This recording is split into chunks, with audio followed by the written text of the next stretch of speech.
The Plattner Story by H.G. Wells. Reading by Greg Marguerite. Whether the story of Gottfried Plattner is to be credited or not is a pretty question in the value of evidence. On the one hand, we have 7 witnesses. To be perfectly exact, we have 6½ pairs of eyes and one undeniable fact. And on the other, we have, what is it? Prejudice? Common sense? The inertia of opinion? Never were there 7 more honest-seeming witnesses.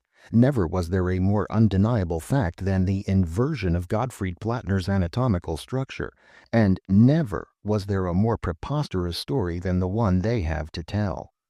The most preposterous part of the story is the worthy Gottfried's contribution, for I count him as one of the 7. Heaven forbid that I should be led into giving countenance to superstition by a passion for impartiality, and so come to share the fate of Usapia's patrons. Frankly, I believe there is something crooked about this business of Gottfried Plattner, but what that crooked factor is, I will admit as frankly, I do not know. I have been surprised at the credit accorded to the story in the most unexpected and authoritative quarters. The fairest way to the reader, however, will be for me to tell it without further comment. Gottfried Plattner is, in spite of his name, a free-born Englishman. His father was an Alsatian who came to England in the 60s, married a respectable English girl of unexceptional antecedents, and died, after a wholesome and uneventful life, devoted, I understand, chiefly to the laying of parquet flooring, in 1887. Gottfried's age is 27. He is, by virtue of his heritage of 3 languages, modern languages master in a small private school in the south of England. To the casual observer, he is singularly like any other modern languages master in any other small private school. His costume is neither very costly nor very fashionable, but, on the other hand, it is not markedly cheap or shabby. His complexion, like his height and his bearing, is inconspicuous. You would not notice, perhaps, that, like the majority of people, his face was not absolutely symmetrical. His right eye a little larger than the left, and his jaw a trifle heavier on the right side. If you, as an ordinary careless person, were to bare his chest and feel his heart beating, you would probably find it quite like the heart of anyone else. But here you and the trained observer would part company.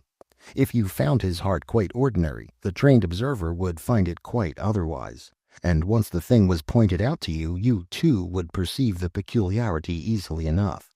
It is that Gottfried's heart beats on the right side of his body.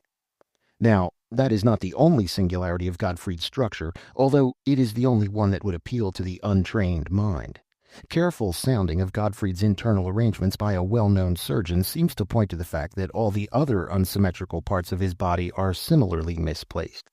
The right lobe of his liver is on the left side, the left on his right, while his lungs, too, are similarly contraposed. What is still more singular, unless Gottfried is a consummate actor, we must believe that his right hand has recently become his left. Since the occurrences we are about to consider, as impartially as possible, he has found the utmost difficulty in writing, except from right to left across the paper with his left hand.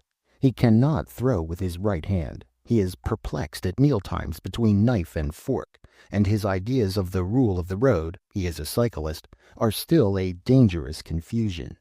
And there is not a scrap of evidence to show that before these occurrences Gottfried was at all left-handed. There is yet another wonderful fact in this preposterous business. Gottfried produces 3 photographs of himself. You have him at the age of 5 or 6, thrusting fat legs at you from under a plaid frock and scowling.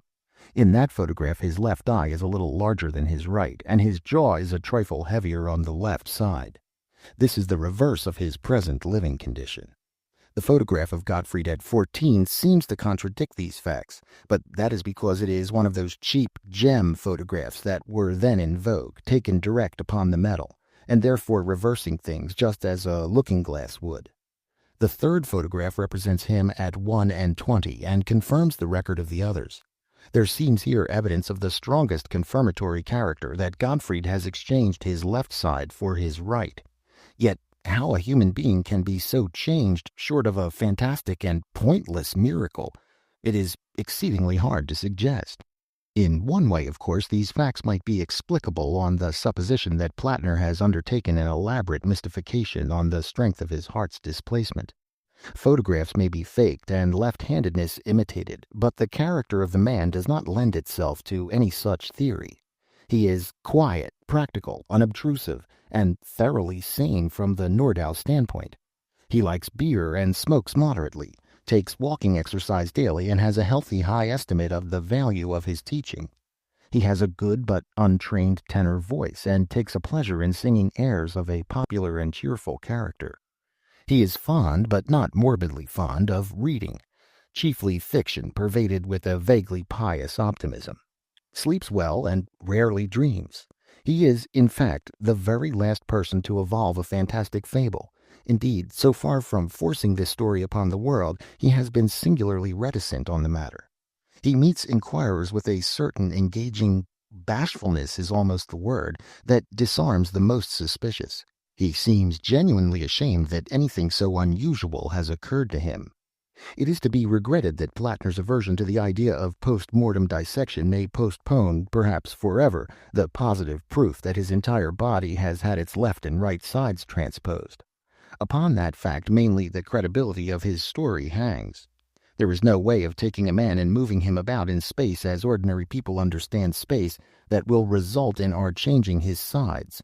Whatever you do, his right is still his right and his left his left. You can do that with a perfectly thin and flat thing, of course. If you were to cut a figure out of paper, any figure with a right and left side, you could change its sides simply by lifting it up and turning it over. But with a solid it is different. Mathematical theorists tell us that the only way in which the right and left sides of a solid body can be changed is by taking that body clean out of space as we know it. Taking it out of ordinary existence, that is, and turning it somewhere outside space. This is a little abstruse, no doubt, but anyone with any knowledge of mathematical theory will assure the reader of its truth. To put the thing in technical language, the curious inversion of Plattner's right and left sides is proof that he has moved out of our space into what is called the fourth dimension, and that he has returned again to our world. Unless we choose to consider ourselves the victims of an elaborate and motiveless fabrication, we are almost bound to believe that this has occurred. So much for the tangible facts. Now we come to the account of the phenomena that attended his temporary disappearance from the world. It appears that in the Sussexville Proprietary School, Plattner not only discharged the duties of modern language master, but also taught chemistry, commercial geography, bookkeeping, shorthand, drawing, and any other additional subject to which the changing fancies of the boys' parents might direct attention. He knew little or nothing of these various subjects, but in secondary, as distinguished from board or elementary schools, knowledge in the teacher is very properly by no means so necessary as high moral character and gentlemanly tone. In chemistry he was particularly deficient, knowing, he says, nothing beyond the three gases, whatever the three gases may be. As, however, his pupils began by knowing nothing and derived all their information from him, this caused him, or anyone, but little inconvenience for several terms. Then a little boy named Whibble joined the school, who had been educated, it seems, by some mischievous relative into an inquiring habit of mind.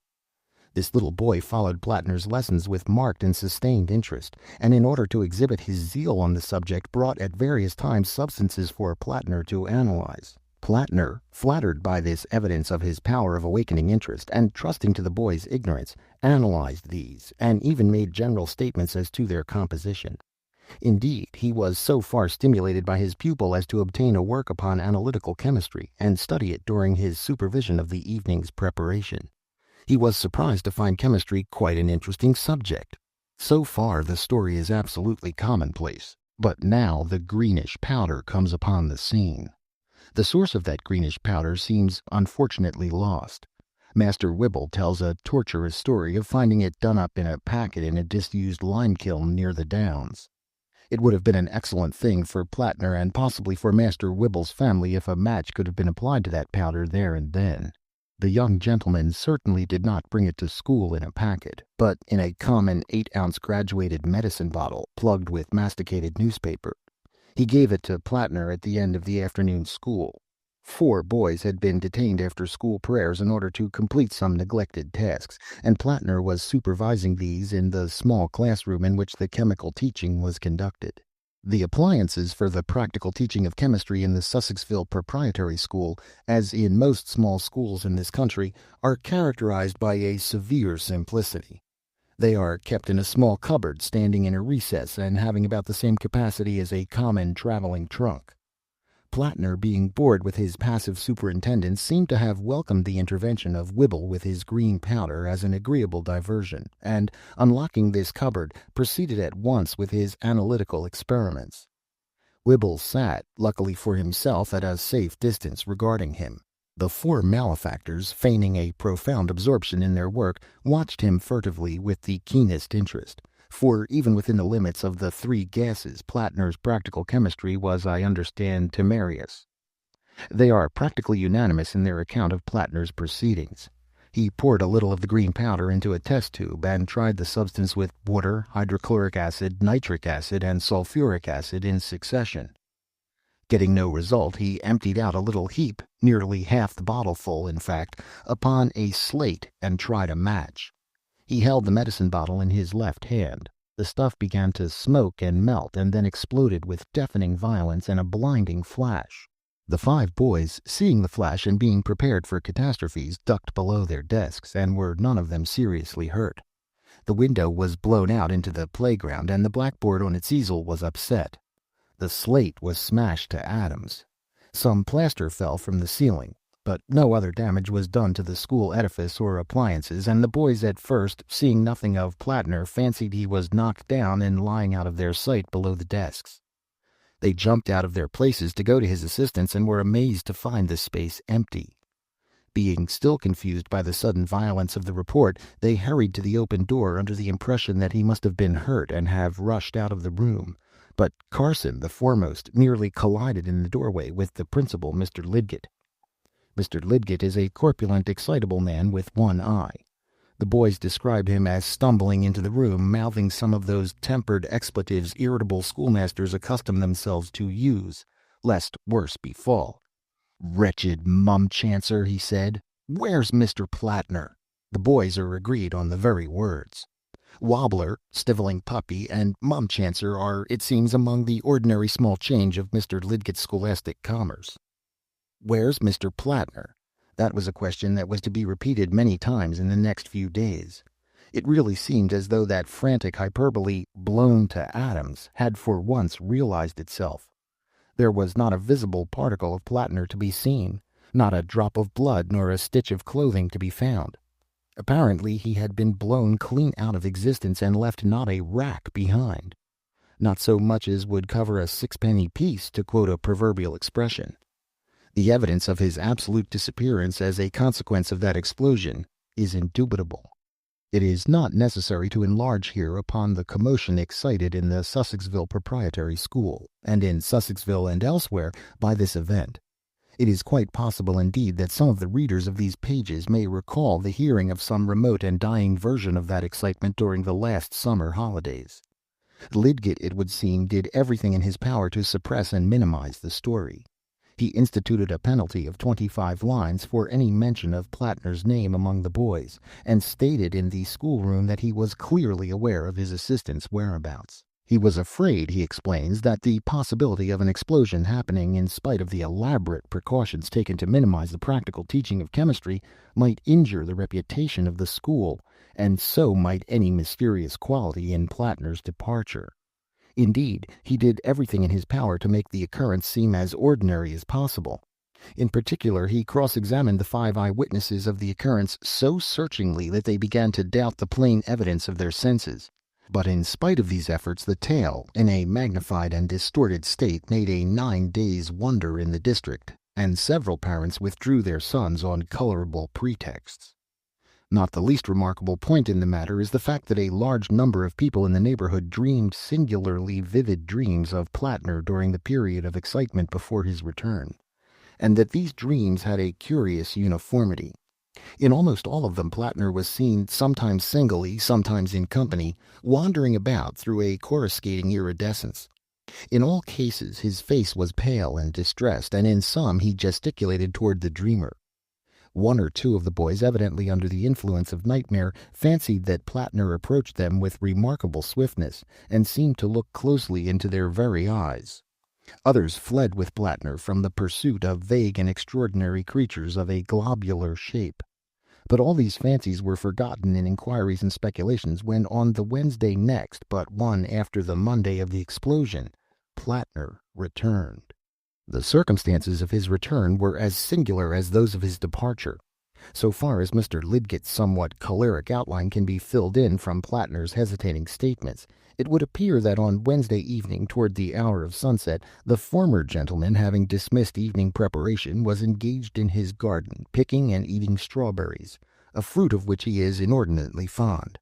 It is a large, old-fashioned garden, secured from observation fortunately by a high and ivy-covered red brick wall. Just as he was stooping over a particularly prolific plant, there was a flash in the air and a heavy thud, and before he could look round, some heavy body struck him violently from behind.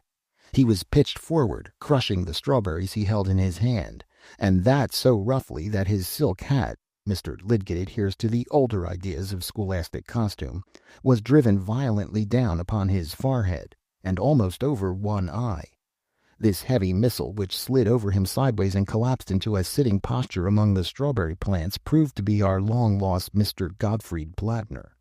In an extremely disheveled condition, he was collarless and hatless, his linen was dirty, and there was blood upon his hands.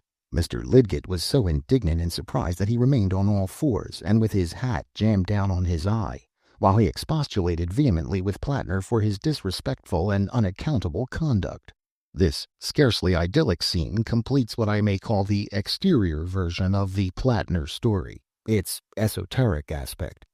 It is quite unnecessary to enter here into all the details of his dismissal by Mr. Lidgett. Such details, with the full names and dates and references, will be found in the larger report of these occurrences that was laid before the Society for the Investigation of Abnormal Phenomena. The singular transposition of Plattner's right and left sides was scarcely observed for the first day or so, and then first in connection with his disposition to write from right to left across the blackboard. He concealed rather than ostended this curious confirmatory circumstance, as he considered it would unfavorably affect his prospects in a new situation. The displacement of his heart was discovered some months after, when he was having a tooth extracted under anesthetics. He then very unwillingly allowed a cursory surgical examination to be made of himself, with a view to a brief account in the Journal of Anatomy. That exhausts the statement of the material facts, and we may now go on to consider Plattner's account of the matter. But first let us clearly differentiate between the preceding portion of this story and what is to follow. All I have told thus far is established by such evidence as even a criminal lawyer would approve. Every one of the witnesses is still alive. The reader, if he have the leisure, may hunt the lads out tomorrow, or even brave the terrors of the redoubtable Lidgett, and cross-examine and trap and test to his heart's content Gottfried Plattner himself, and his twisted heart and his 3 photographs are producible. It may be taken as proved that he did disappear for 9 days as the consequence of an explosion, that he returned almost as violently, under circumstances in their nature annoying to Mr. Lidgett, whatever the details of those circumstances may be, and that he returned inverted, just as a reflection returns from a mirror. From the last fact, as I have already stated, it follows almost inevitably that Plattner during those 9 days must have been in some state of existence altogether out of space. The evidence to these statements is indeed far stronger than that upon which most murderers are hanged. But for his own particular account of where he had been, with its confused explanations and well-nigh self-contradictory details, we have only Mr. Gottfried Plattner's word. I do not wish to discredit that, but I must point out, what so many writers upon obscure psychic phenomena fail to do, that we are passing here from the practically undeniable to that kind of matter which any reasonable man is entitled to believe or reject as he thinks proper. The previous statements render it plausible. Its discordance with common experience tilts it towards the incredible. I would prefer not to sway the beam of the reader's judgment either way, but simply to tell the story as Plattner told it to me. He gave me his narrative, I may state, at my house at Chislehurst, and so soon as he had left me that evening I went into my study and wrote down everything as I remembered it. Subsequently he was good enough to read over a typewritten copy, so that its substantial correctness is undeniable. He states that at the moment of explosion he distinctly thought he was killed. He felt lifted off his feet and driven forcibly backward.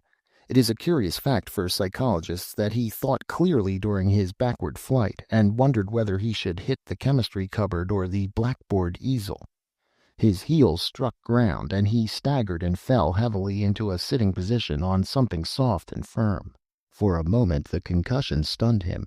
He became aware at once of a vivid scent of singed hair, and he seemed to hear the voice of Lidgett asking for him. You will understand that for a time his mind was greatly confused. At first he was under the impression that he was still standing in the classroom. He perceived quite distinctly the surprise of the boys and the entry of Mr. Lidgett. He is quite positive upon that score. He did not hear their remarks, but that he ascribed to the deafening effect of the experiment. Things about him seemed curiously dark and faint, but his mind explained that on the obvious but mistaken idea that the explosion had engendered a huge volume of dark smoke. Through the dimness the figures of Lidgett and the boys moved, as faint and silent as ghosts. Plattner's face still tingled with the stinging heat of the flash. He was, he says, all muddled. His first definite thoughts seem to have been of his personal safety. He thought he was perhaps blinded and deafened. He felt his limbs and face in a gingerly manner. Then his perceptions grew clearer, and he was astonished to miss the old familiar desks and other schoolroom furniture about him. Only dim, uncertain gray shapes stood in the place of these.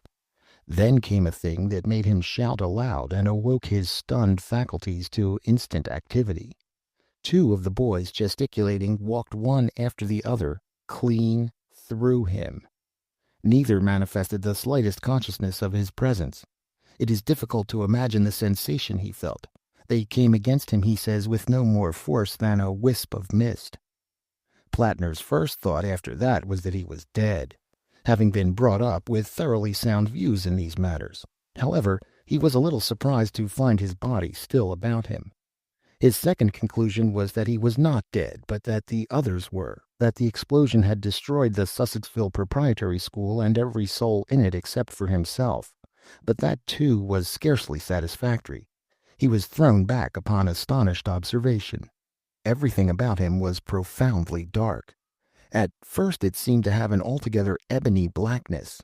Overhead was a black firmament.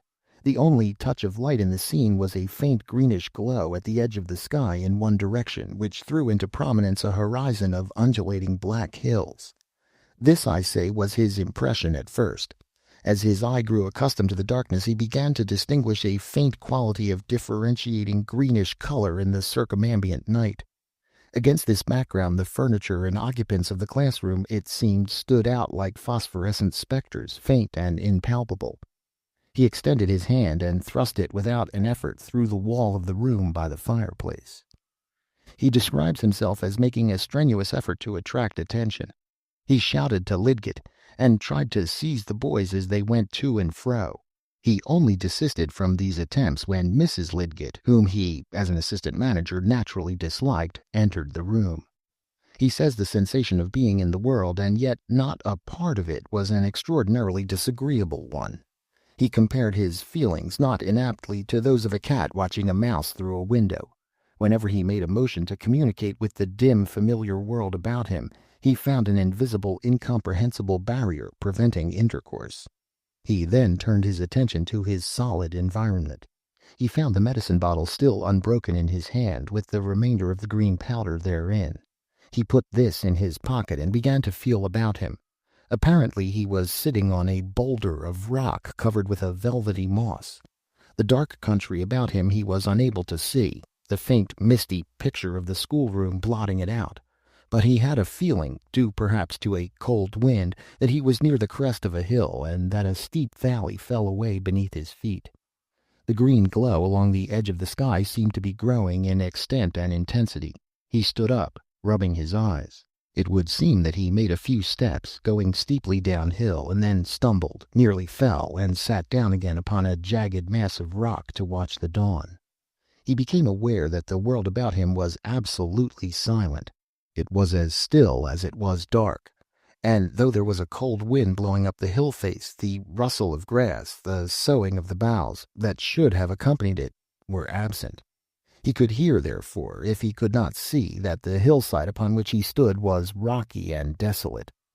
The green grew brighter every moment, and as it did so a faint transparent blood red mingled with, but did not mitigate the blackness of the sky overhead and the rocky desolations about him. Having regard to what follows, I am inclined to think that the redness may have been an optical effect due to contrast. Something black fluttered momentarily against the livid yellow-green of the lower sky, and then the thin and penetrating voice of a bell rose out of the black gulf below him. An oppressive expectation grew with the growing light.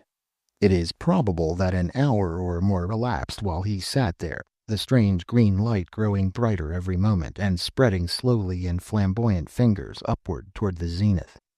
As it grew, the spectral vision of our world became relatively or absolutely fainter, probably both, for the time must have been about that of our earthly sunset.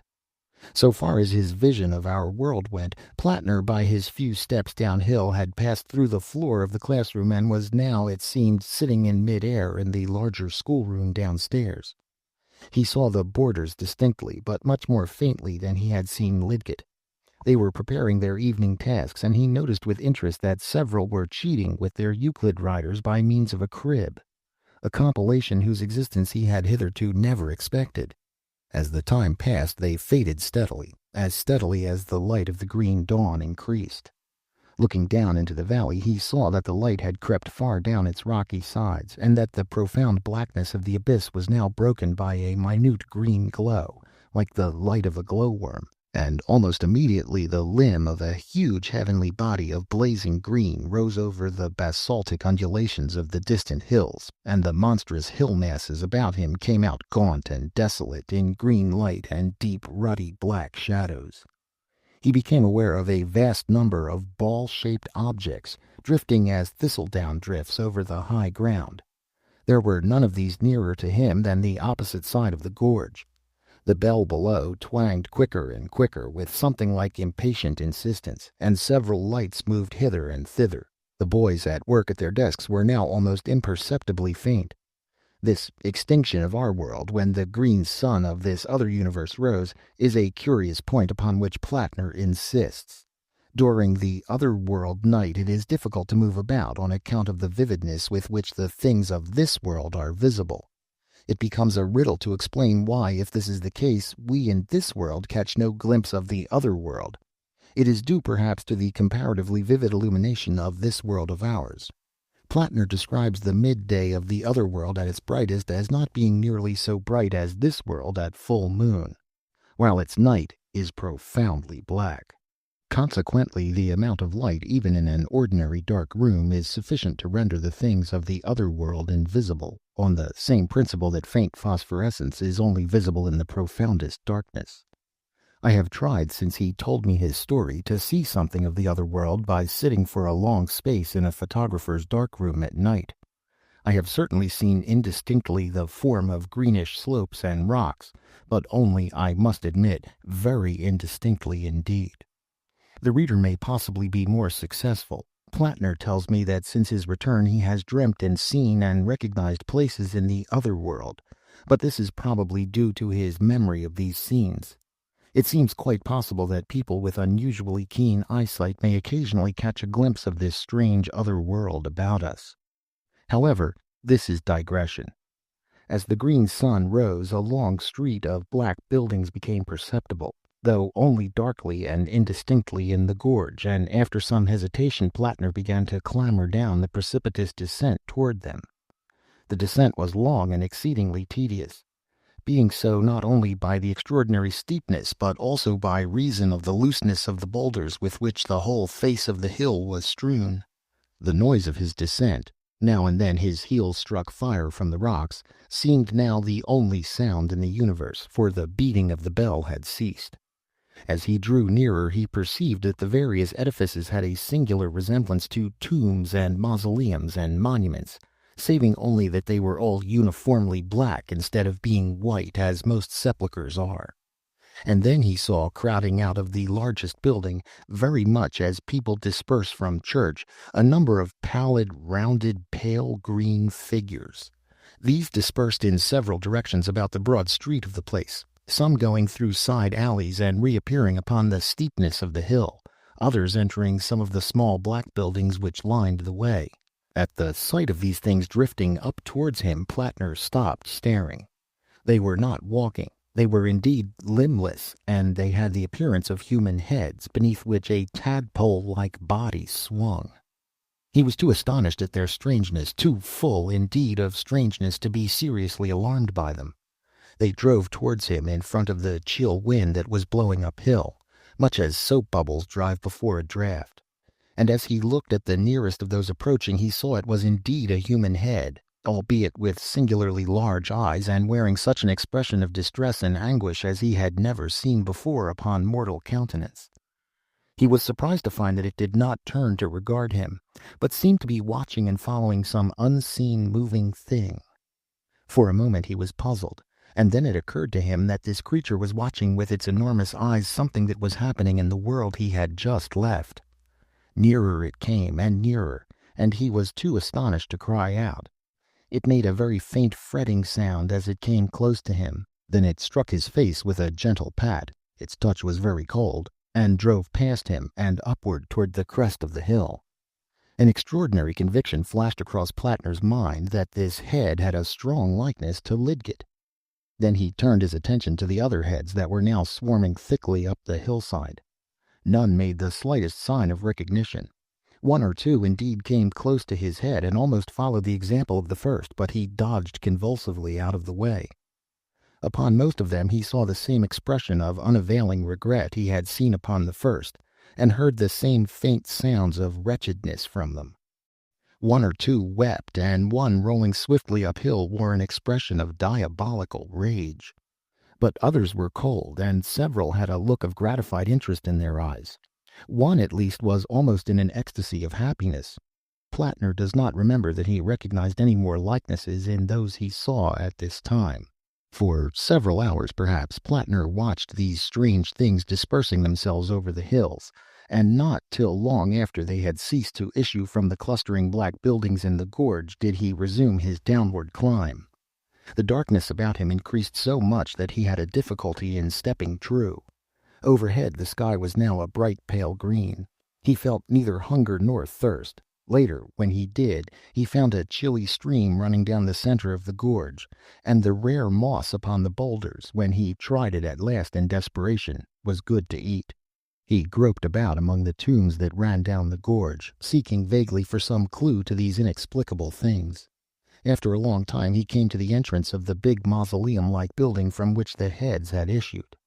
In this he found a group of green lights burning upon a kind of basaltic altar, and a bell rope from a belfry overhead hanging down into the center of the place. Round the wall ran a lettering of fire in a character unknown to him. While he was still wondering at the purport of these things, he heard the receding tramp of heavy feet echoing far down the street. He ran out into the darkness again, but he could see nothing. He had a mind to pull the bell rope, and finally decided to follow the footsteps. But although he ran far, he never overtook them, and his shouting was of no avail. The gorge seemed to extend an interminable distance. It was as dark as earthly starlight throughout its length, while the ghastly green day lay along the upper edge of its precipices.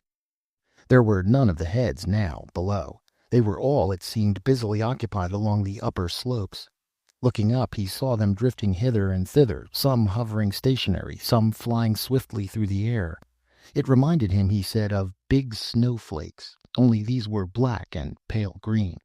In pursuing the firm, undeviating footsteps that he never overtook, in groping into new regions of this endless devil's dyke, in clambering up and down the pitiless heights, in wandering about the summits, and in watching the drifting faces, Plattner states that he spent the better part of 7 or 8 days. He did not keep count, he says. Though once or twice he found eyes watching him, he had word with no living soul. He slept among the rocks on the hillside. In the gorge, things earthly were invisible because from the earthly standpoint it was far underground. On the altitudes, so soon as the earthly day began, the world became visible to him. He found himself sometimes stumbling over the dark green rocks, or arresting himself on a precipitous brink, while all about him the green branches of the Sussexville lanes were swaying. Or, again, he seemed to be walking through the Sussexville streets, or watching unseen the private business of some household. And then it was he discovered that to almost every human being in our world there pertained some of these drifting heads, that everyone in the world is watched intermittently by these helpless disembodiments. What are they, these watchers of the living? Plattner never learned. But two that presently found and followed him were like his childhood's memory of his father and mother. Now and then other faces turned their eyes upon him, eyes like those of dead people who had swayed him or injured him or helped him in his youth and manhood.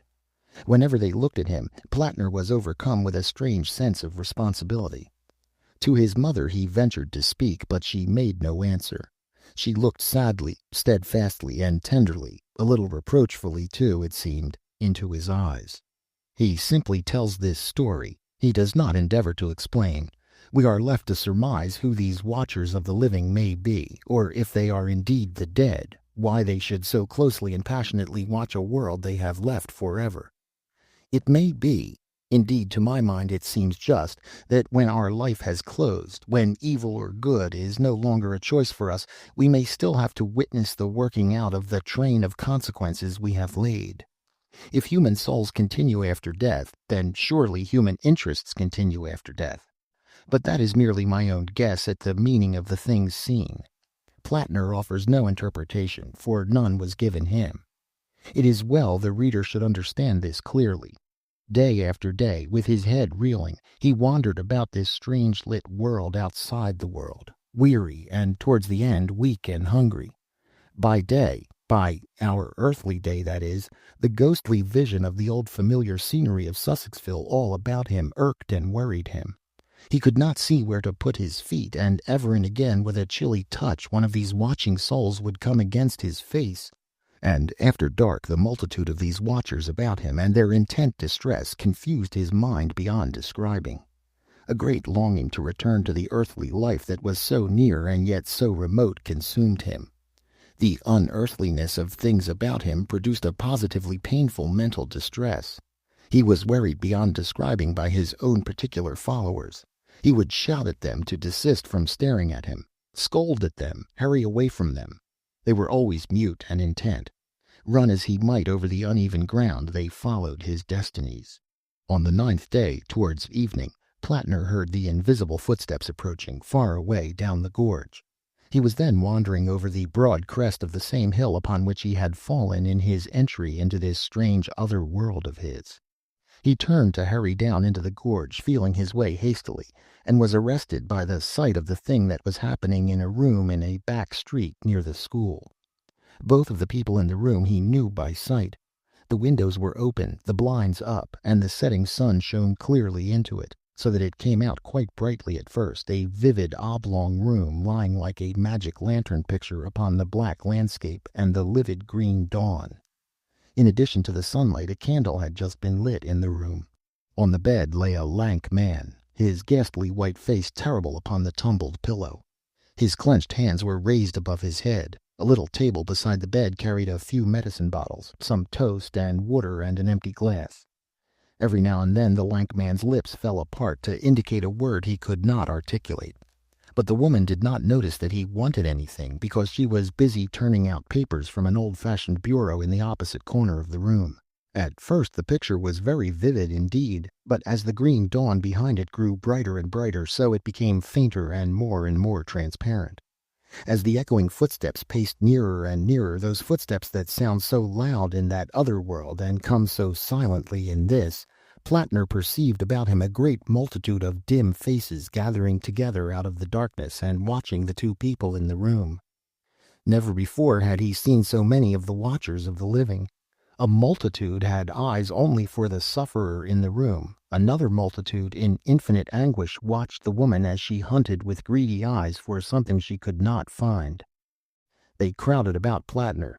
They came across his sight and buffeted his face. The noise of their unavailing regrets was all about him. He saw clearly only now and then. At other times the picture quivered dimly, through the veil of green reflections upon their movements. In the room it must have been very still, and Plattner says the candle flame streamed up into a perfectly vertical line of smoke.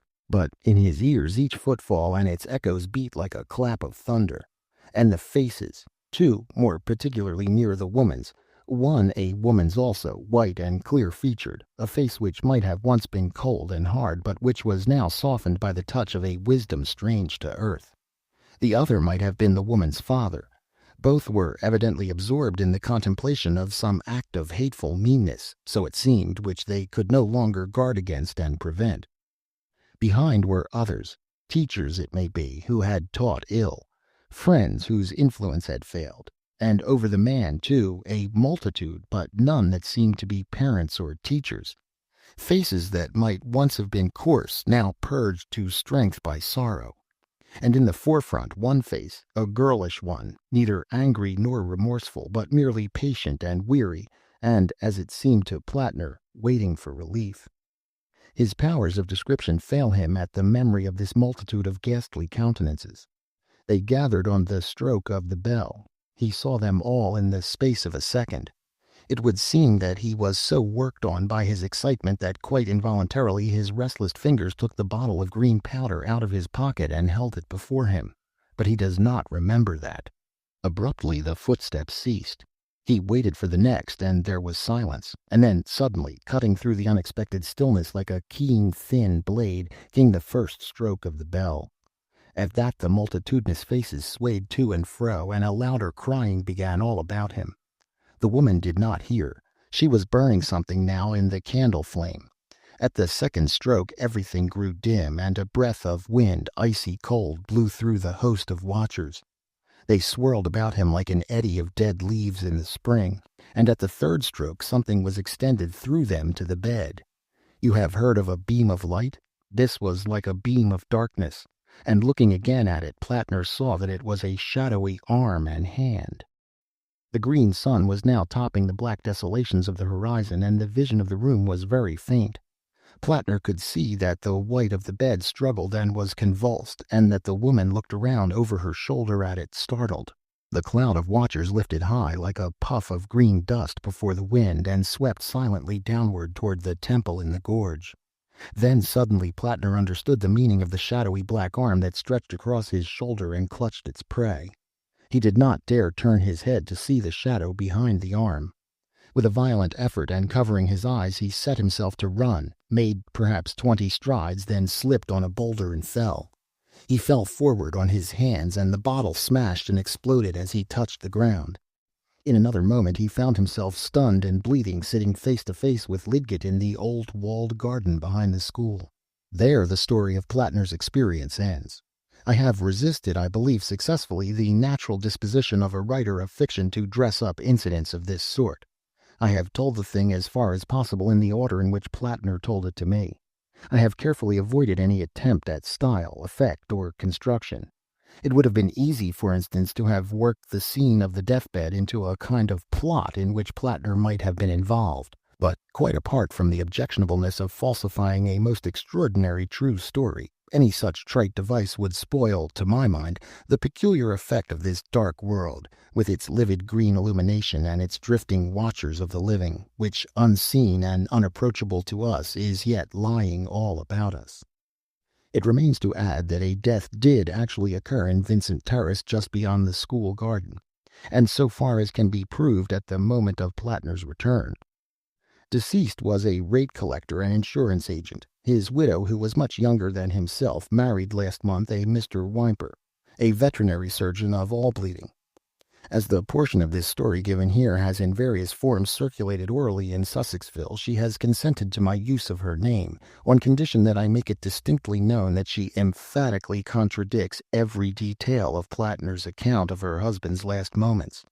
She burnt no will, she says, although Plattner never accused her of doing so. Her husband made but one will, and that just after their marriage. Certainly, from a man who had never seen it, Plattner's account of the furniture of the room was curiously accurate. One other thing, even at the risk of an irksome repetition, I must insist upon, lest I seem to favor the credulous superstitious view. Plattner's absence from the world for 9 days is, I think, proved, but that does not prove his story. It is quite conceivable that even outside space hallucinations may be possible. That, at least, the reader must bear distinctly in mind.